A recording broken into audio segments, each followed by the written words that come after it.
আসন্ন লোকসভা নির্বাচনের আগে হাই ভোল্টেজ হুগলিতে মোদির আগেই সভা করতে চলেছেন দিদি।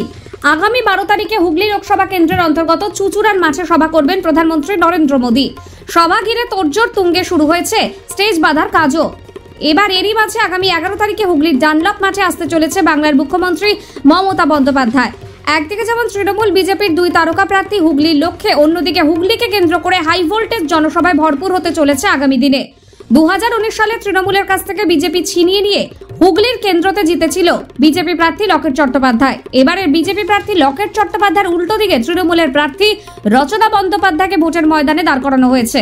লকেটের সমর্থনে যেমন নরেন্দ্র মোদী সভা করতে আসছেন, তেমনি রচনা বন্দ্যোপাধ্যায়ের সমর্থনে সভা করতে আসছেন মমতা বন্দ্যোপাধ্যায়।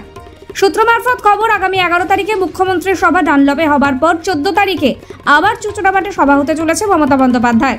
যদিও 14 তারিখের সভার নিশ্চিতকরণ কারোর কাছ থেকে পাওয়া যায়নি, তবে মুখ্যমন্ত্রীর সভা ঘিরে চারিদিকে প্রচারে নেমেছে তৃণমূলের কর্মীরা। Bureau report, news UNI.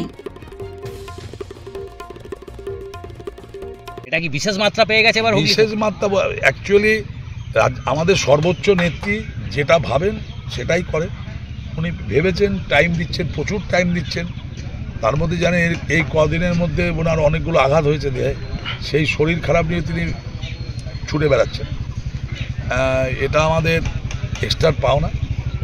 আর দিদি তো মোটামুটি দেখুন, মোদি আসলে আমাদের কাছে পশ্চিমবাংলার কোনো ফ্যাক্টর নয়। মানুষ মমতা ব্যানার্জি, যিনি আজকে 12 বছর ধরে বাংলার উন্নয়ন করেছে, তার কথা মানুষ শুনবে। তার জন্য মানুষ এখানে ভিড়ও করবে। কালকে আমাদের আমরা বলাগড়ে করেছি, আগে পান্ডুয়াতে করেছি, কালকে আরামবাগে হয়েছে, প্রচুর মানুষের সমাগম হয়েছে। কালকেও পরশুদিকে প্রচুর মানুষের সমাগম হবে। মানে হুগলি কি এবার একটু স্পেশালভাবে হচ্ছে? স্পেশালভাবে জিতবো তো নিশ্চয়ই, স্পেশাল বলবো না। দিদি মনে করছেন, করার প্রয়োজন আছে, করছেন। আর মানুষ তো দিদিকে চাইছে না, কাছে পেতে চাইছে, প্রতিবারই চায়, এবারও চাইছে। দু দলেরই মানে উচ্চস্তর নেতৃত্বরা এই হুগলিকেই বেছে নিচ্ছে, কিন্তু এই বছর আমি বিজেপির কথা বলতে পারবো না, ওরা কি ভাবছে, আমরা কি ভাবছি, আমাদের নেত্রী যেটা ভাবছেন সেটাই আমরা ভাবছি। এবছর কি হুগলিতে দুবার একসঙ্গে বিশেষ পাও নাকি? দিদি যেটা ঠিক করে, দ্যাট ইজ ফাইনাল। আমাদের সর্বোচ্চ নেত্রী সব ঠিক করে, ঠিক আছে। উনি ভেবেছেন ডাল্লা মাঠে করবেন, করছেন। উনি ভেবেছেন আরামবাগে করেছেন, উনি ভেবেছেন বলাগড়ে করেছেন। সিট রিকভার হচ্ছেই, রিকভার তো হবে, অনেক ভোটে জিতবো।